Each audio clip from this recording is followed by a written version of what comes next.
शाम का सन्नाटा चारों ओर फैल चुका था। एक भयानक जंगल में एक सेनापति जैसा दिखने वाला लंबा चौड़ा कड़कती आंखों वाला व्यक्ति घायल अवस्था में घोड़े पर दौड़ता जा रहा था। अचानक वह गिर पड़ा। तभी वहां पर तलवार लेकर 2 सैनिक आ पहुंचे और पहला सैनिक दूसरे सैनिक की ओर देखकर बोला, वो देखो, वो घायल है। अब उसे मारना आसान होगा, चलो। हाँ, तुम सही कह रहे हो। अगर एक बार वो उठ के खड़ा हो गया ना, तो फिर हम दोनों पर भारी पड़ जाएगा। इससे पहले कि वो उठे, उसकी गर्दन ही धड़ से अलग कर देते हैं। चलो। दोनों सैनिक तलवारें लेकर लंबे चौड़े घायल व्यक्ति की ओर बढ़ने लगे। एक सैनिक मुस्कुराते हुए घायल व्यक्ति से बोला, आदित्य, अब तुम्हारा समय खत्म होने को है। सैनिक उसकी गर्दन पर तलवार चलाने ही वाला था कि तभी आकाश में बिजली चमकी। 2 हाथ अचानक से आदित्य को ऊपर खींच ले गए और वह देखते ही देखते गायब हो गया। ये देखकर दोनों सैनिक हक्के बक्के रह गए और एक दूसरे की ओर देखने लगे। अरे, ये कहाँ गया? आखिर हुआ क्या था? पता नहीं क्या हुआ। चलो जल्दी से इस बात की खबर भैरव को देते हैं। चलो। इतना कहकर दोनों सैनिक वहां से चले गए। कुछ देर बाद जब आदित्य की आंख खुली तो उसने अपने आप को एक बेहद सुंदर जंगल में पाया। वह उठकर खड़ा हो गया। आदित्य ने देखा कि वह एक पेड़ के नीचे लेटा हुआ था। तभी उसे पेड़ के अंदर से आवाज आई, तुम्हारा इस नगरी में स्वागत है।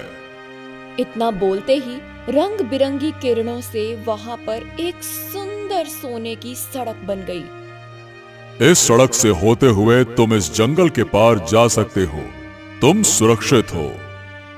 ये देखकर आदित्य बुरी तरह डर गया और दर्द से लड़खड़ाता हुआ इधर उधर देखने लगा। ऐसे मत देखो। तुम जिस स्थान पर हो वहां की हर वस्तु तुम्हें जादुई लगेगी। एक काम करो, मेरे पेड़ की पत्ती तोड़कर अपने जख्म पर लगा लो। तुम्हारा घाव ठीक हो जाएगा और दर्द भी दूर हो जाएगा। आदित्य ने अनिच्छा से पेड़ की पत्ती तोड़ी और उसे अपने जख्म पर लगा लिया। अगले ही पल रंग बिरंगी किरणों से आदित्य का घाव भर गया और दर्द भी गायब हो गया। हाँ, आखिर ये कौन सी नगरी है? मैं कहाँ आ गया हूँ?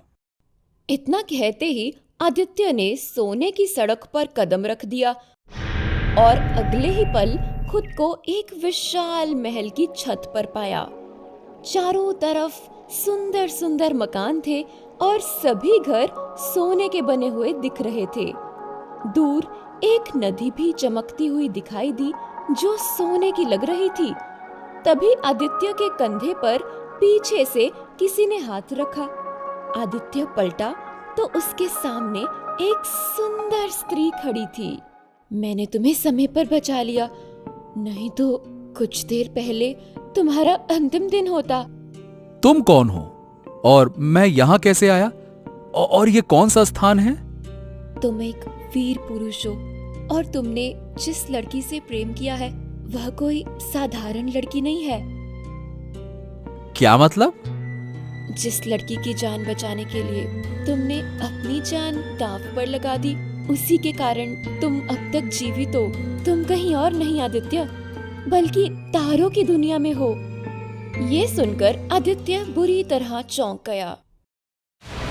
तारों की दुनिया? क्या कहना क्या चाहती हो तुम? सुंदर स्त्री आकाश की ओर इशारा करके बोली, जरा आकाश को गौर से देखो आदित्य, तुम्हें समझ आ जाएगा कि तुम कहाँ हो। आदित्य ने आकाश की ओर देखा। वहां एक नहीं बल्कि 2 चंद्रमा चमक रहे थे। वह जैसे ही स्त्री की ओर मुड़ा, अगले ही पल उसकी आंखों के सामने गहरा अंधेरा छा गया और आदित्य बेहोश हो गया। कुछ देर बाद जब आदित्य की आंख खुली तो उसने अपने आप को एक तालाब के किनारे लेटा हुआ पाया। सामने उसे एक सुंदर गांव दिखाई दे रहा था। आदित्य तुरंत उठकर खड़ा हो गया, मगर उसकी मांसपेशियों में दर्द हो रहा था। वह उस गांव को बड़े गौर से देखने लगा। तभी वहां से एक स्त्री गुजर रही थी। वह स्त्री आदित्य को बड़े ध्यान से देखने लगी। सुंदर कन्या, कृपया बताइए ये स्थान कौन सा है और इस गांव का नाम क्या है? बूढ़े, तुझ में लाज शर्म की कोई चीज है या नहीं? तुझे मुझे बेटी कहना चाहिए, ना कि सुंदर कन्या। ऐसे बोल रहा है जैसे कोई बड़ा जवान और सुंदर व्यक्ति हो। इतना कहकर वह स्त्री वहां से चली गई। आदित्य आश्चर्य में पड़ गया कि उसने उसे ऐसा क्यों कहा। आदित्य की नजर तालाब के पानी पर गई। उसने जब अपनी परछाई देखी तो दंग रह गया। उसका चेहरा झुर्रियों से भर चुका था। वह अब एक बूढ़े व्यक्ति के रूप में दिखाई दे रहा था। अरे आखिरकार ये सब कुछ हो क्या रहा है? आदित्य ने अपने हाथ पैर देखे जो अब कमजोर और झुर्रीदार हो चुके थे। वह एक 80 साल का बुजुर्ग बन चुका था। उसका दिमाग सुन्न हो गया। आदित्य लड़खड़ाते कदमों से कुछ दूर चला ही था कि अचानक चक्कर खाकर गिर पड़ा। उसी समय पास में 2 गांव के युवक बैठे हुए थे। लगता है ये पागल बूढ़ा है। हाँ, सही कह रहे हो। मैंने इस बूढ़े को पहले तो यहाँ गांव में नहीं देखा। इधर दूसरी ओर रतनगढ़ की राजकुमारी सुकन्या महल के बगीचे में गहरी सोच में घूम रही थी। तभी वहां उसका चाचा भैरव पहुंचा। क्या हुआ राजकुमारी सुकन्या, तुम इतनी चिंतित क्यों हो? चाचा, कल से सेनापति आदित्य लापता है। उसका कोई पता नहीं चल रहा। भैरव गंभीर हो गया और कुछ देर सोचने के बाद बोला, सच कहती हो। मैंने भी कल आदित्य को नहीं देखा। वो हमारे राज्य का सेनापति है। उसका इस तरह गायब होना चिंता का विषय है। अगर आज शाम तक वापस नहीं आया तो मजबूरन मुझे किसी और को सेनापति नियुक्त करना होगा। ये आप क्या कह रही हैं? क्या आपको लगता है आदित्य जैसा कोई दूसरा सेनापति मिल सकता है? हाँ, मजबूरी है सुकन्या। बगैर सेनापति के राज्य में बगावत फैलने में देर नहीं लगती। मुझे विश्वास है कि आप जो भी फैसला लेंगे मेरी भलाई के लिए लेंगे। 10 वर्ष की उम्र में मैंने अपने पिता को खो दिया। मैं आपको अपने पिता के समान ही दर्ज देती हूँ। आपने मेरे पिता के जाने के बाद मुझे इस राज्य की राजकुमारी घोषित कर दिया और शासन की बागडोर मुझे सौंप दी। वरना दूसरे चाचा तो अपनी ही भतीजी को सत्ता के लालच में रास्ते से हटाने में देर नहीं लगाते। क्योंकि तुम्हारा पिता विक्रम मेरा बड़ा भाई है और मैंने विक्रम को हमेशा अपने पिता का ही दर्जा दिया है। इतना कहकर भैरव वहां से चला गया और राजकुमारी सुकन्या बेचैन होकर वहीं खड़ी रह गई। इधर आदित्य, जो अब एक बूढ़ा बन चुका था, गांव से दूर एक दूसरे रास्ते की ओर चल पड़ा। मगर वह कुछ ही दूर पैदल चला था कि अचानक उसे चक्कर आ गई और वह बेहोश होकर गिर पड़ा। कुछ देर बाद जब आदित्य की आंख खुली तो उसने स्वयं को तालाब के किनारे बेहोश पड़ा पाया। वह लड़खड़ाता हुआ उठकर बैठ गया। अरे आखिरकार ये सब कुछ हो क्या रहा है? पहले तो मेरी कुछ समझ में नहीं आ रहा कि मैं बूढ़ा कैसे हो गया। मैं इस गांव से निकलने का प्रयास कर रहा हूँ, लेकिन घूम फिर कर इसी तालाब के किनारे वापस आ जा रहा हूँ। अरे अब तो मुझे बहुत तेज भूख भी लग रही है। अगर मुझे खाना नहीं मिला तो पता नहीं मेरा क्या होगा। इतना कहकर आदित्य धीरे धीरे कदमों से गांव के अंदर प्रवेश कर गया और एक ढाबे के सामने खड़ा होकर गरम गरम बनती हुई रोटियां को देखने लगा। इत्तेफाक से वहां गांव का मुखिया भी बैठा हुआ था। ये सामने खड़ा बूढ़ा कौन है? ये तो हमारे गांव का नहीं है। अब पता नहीं मुखिया जी, कल से तो हमारे गांव के आसपास ही मंडरा रहा है। लगता है कोई पागल वागल है। तभी मुखिया आदित्य की ओर देखकर बोला, कौन हो तुम और कहां से आए हो? आदित्य कुछ कहने ही वाला था कि अगले ही पल उसे ऐसा लगा जैसे उसकी आवाज ही नहीं निकल रही हो। वह कुछ देर तक बोलने का प्रयास करता रहा, लेकिन उसकी आवाज गले में ही अटक गई। ये देखकर मुखिया मुस्कुराया और ढाबे वाले से कहा, ओ, लगता है कोई पागल इंसान है, लगता है भूखा है। एक काम करो, इसे कुछ खाने को दे दो, बेचारा पागल है, नहीं तो मर जाएगा, दे दो। ढाबे वाले ने कुछ रोटियां और बची हुई थोड़ी सी सब्जी और दाल आदित्य के सामने रख दी। आदित्य बड़ी तेजी से रोटी, दाल और सब्जी खाने लगा। चलो ठीक है, अब जाओ यहाँ से, जाओ। आदित्य चुपचाप वहाँ से चला गया। आदित्य के जाते ही मुखिया ढाबे वाले से बोला, सुनो, अगर अगली बार तुम्हारे ढाबे पर आए तो इसे भोजन दे दिया करना, इसका खर्चा मैं तुम्हें दे दूंगा, ठीक है? अब ये कैसी बातें कर रहे हैं मुखिया जी? किसी भूखे को खाना खिलाना तो पुण्य का काम होता है, और मैं अपने पुण्य के काम में किसी और को भागीदार क्यों बनाऊं, बताइए भला। ये सुनकर मुखिया मुस्कुराया और वहाँ से चला गया। उधर आदित्य तालाब के किनारे बैठ गया और अपने आप से बोला, अरे आखिरकार ये सब कुछ हो क्या रहा है? पहले मैं एक बूढ़े में परिवर्तित हो गया, फिर जब गांव के मुखिया ने मुझसे पूछा तब मेरे गले से आवाज ही नहीं निकल रही थी। ऐसा लग रहा था जैसे किसी ने मेरा गला पकड़ रखा हो। तभी आदित्य को कुछ दृश्य ध्यान आए। अगले ही पल उसके दिमाग में तेज धमाका हुआ। ये आखिरकार कैसे संभव है? मुझे याद ही नहीं आ रहा कि जब वो सैनिक मेरे पीछे पड़े हुए थे तब मुझे किसी ने ऊपर खींचा था, और उसके बाद मैंने अपने आप को एक ऐसे संसार में पाया जहाँ के पेड़ बात कर रहे थे।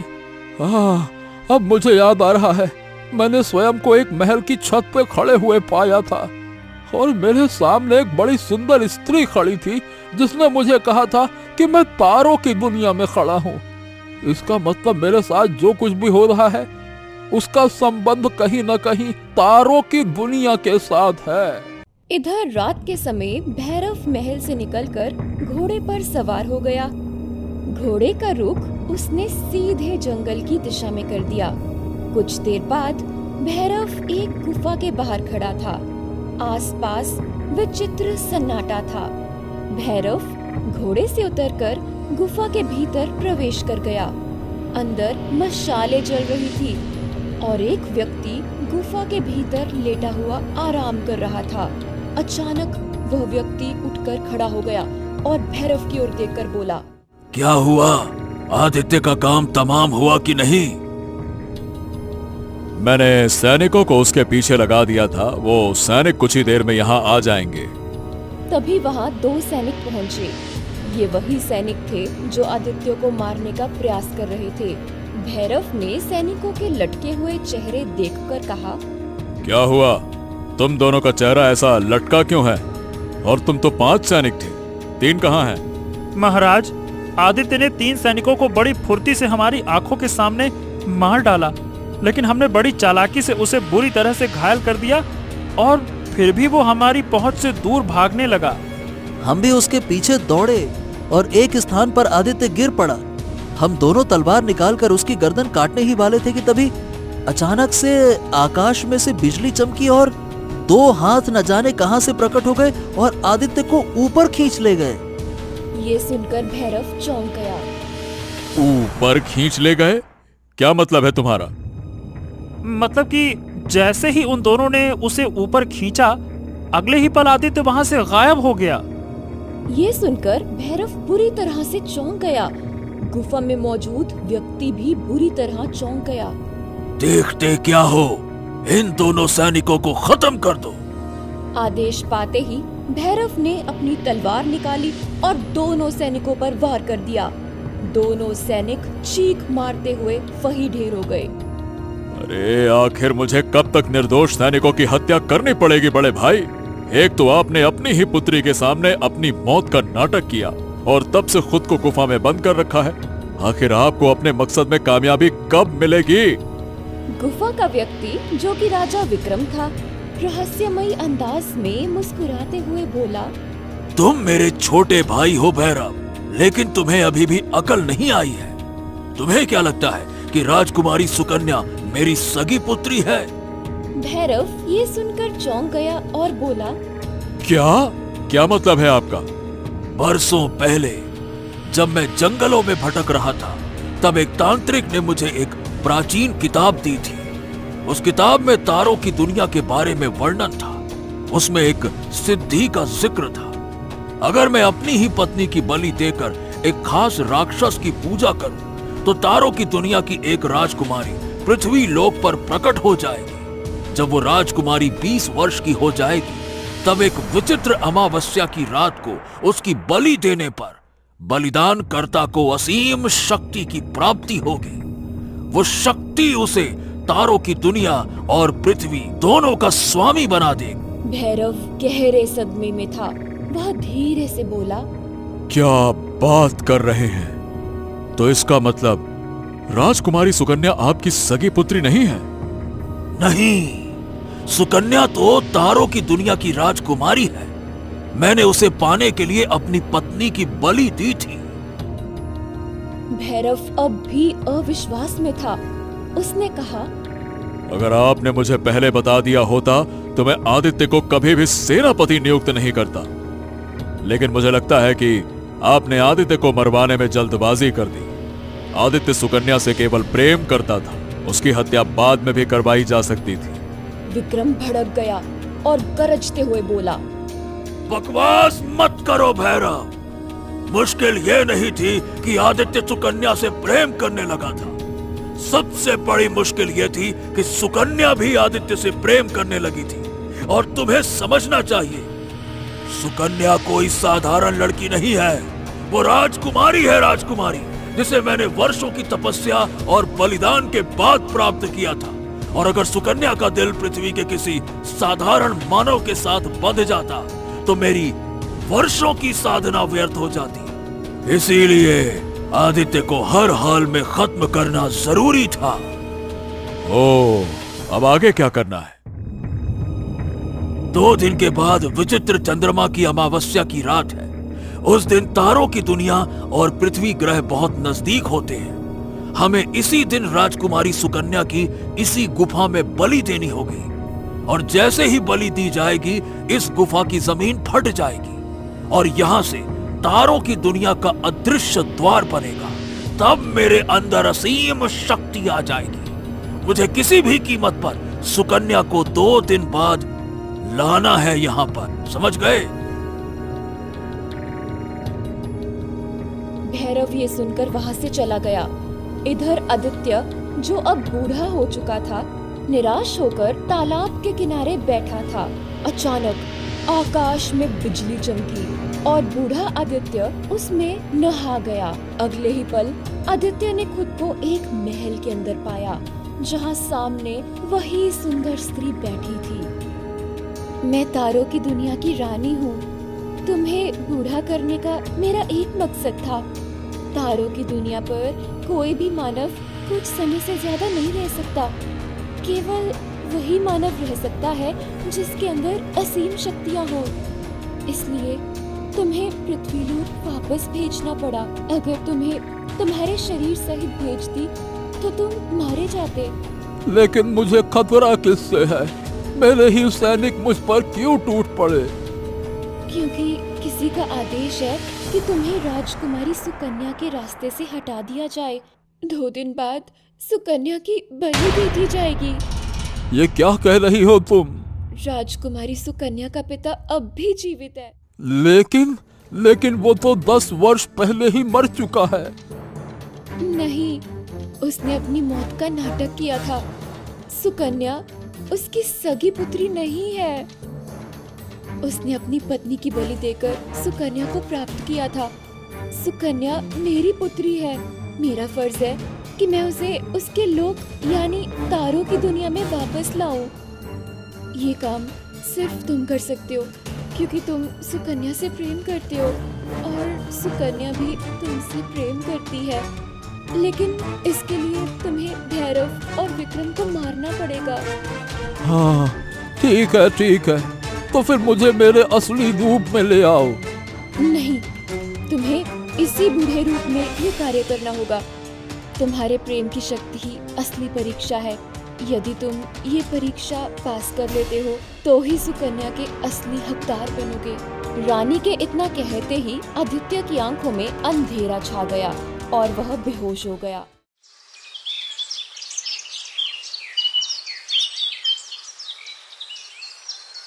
दो दिन बीत गए। 2 दिन बाद राजकुमारी सुकन्या महल के बगीचे में बैठी थी। तभी वहां भैरव आ पहुंचा। चलो सुकन्या, मुझे पता चला है कि आदित्य कहाँ है। कहाँ? यहाँ बहुत खतरा है।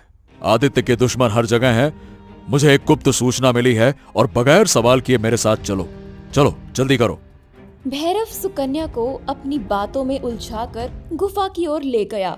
गुफा के आसपास फैले सन्नाटे को देखकर सुकन्या ठिठक गई। यहाँ तो आदित्य कहीं दिखाई नहीं दे रहा। अंदर है, थोड़ा घायल है। आ जाओ, आराम से आओ। सुकन्या गुफा के अंदर चली गई। अंदर जाकर उसने अपने पिता विक्रम को देखा और चौंक गई। पिताजी, आप तो 10 वर्ष पहले मर गए थे। मुझे बहुत अफसोस है सुकन्या। सारे सवालों के जवाब सुनने से पहले ही तुम्हें मरना होगा। तभी भैरव ने पीछे से सुकन्या को पकड़ लिया और विक्रम ने तलवार निकाल ली। वह वार करने ही वाला था कि तभी बूढ़ा आदित्य गुफा के अंदर लड़खड़ाता हुआ आ गया। रुक जाओ, अरे उसे मत मारो। कौन है तू? सुकन्या को छोड़ दो, नहीं तो मैं तुम्हें और भैरव को मार दूंगा। लगता है इस बूढ़े का दिमाग घूम गया है। हमको मारेगा तू? अगले ही पल आदित्य ने विक्रम को धक्का दे दिया। विक्रम गिर गया। आदित्य ने गिरी हुई तलवार उठाई और सीधे भैरव की गर्दन पर वार किया। भैरव सिसकते हुए ढेर हो गया। हाँ, ये तूने क्या किया? अरे तूने मेरी आंखों के सामने मेरे भाई को मार डाला। आखिरकार तू है कौन? तभी रंग बिरंगी रोशनी में बूढ़ा आदित्य अपने असली रूप में आ गया। तभी वहाँ रंग बिरंगी रोशनी चमकी और तारों की दुनिया की रानी प्रकट हो गई। तुमने बरसों पहले काली विद्या के सहारे मेरी पुत्री को मेरे घर से अपहरण कर लिया और अब तू उसकी बलि देकर मेरी तारों की दुनिया पर शासन करना चाहता है। तू इसमें कभी सफल नहीं हो सकता। मैंने ही आदित्य को बचाया था, क्योंकि तुझे केवल वही मार सकता था जिसके अंदर प्रेम की शक्ति हो। इसे खत्म कर दो आदित्य। आदित्य ने बिना देर किए तलवार से विक्रम का अंत कर दिया। विक्रम के खत्म होते ही अचानक आदित्य राजकुमारी सुकन्या और सुंदर स्त्री स्वयं को एक अत्यंत सुंदर स्थान पर पाया। ये कौन सा स्थान है? ये मेरी दुनिया है, तारों की दुनिया। तुम मेरी पुत्री हो। रानी ने सुकन्या को सारी घटना विस्तार से बताई। सुकन्या आश्चर्यचकित रह गई। आदित्य, तुमने प्रेम की शक्ति की परीक्षा को पास कर लिया। अब तुम इस संसार में रहने के योग्य हो। तुम मेरी बेटी से विवाह कर सकते हो। अब तुम दोनों यही रह सकते हो। नहीं, भले ही सच है कि मैं तारों की दुनिया की राजकुमारी हूँ, आपकी पुत्री हूँ, परंतु मेरी आंखें पृथ्वी पर खुली थी। पृथ्वी बहुत सुंदर है। वहाँ विक्रम और भैरव जैसे बुरे लोग भी हैं, पर आदित्य जैसे अच्छे लोग भी हैं जो प्रेम के लिए प्राण देने के लिए तैयार रहते हैं। रानी मुस्कुरा उठी। तुमने बिल्कुल सही कहा। तुम जब चाहो अपने पति के साथ यहाँ आ सकती हो। बस अपनी आंखें बंद करना और तारों की दुनिया का स्मरण करना। तुम तुरंत यहाँ पहुँच जाओगी। आदित्य और राजकुमारी सुकन्या पृथ्वी पर लौट आए। सुकन्या ने आदित्य को अपने राज्य का राजा घोषित कर दिया और उससे विवाह कर लिया।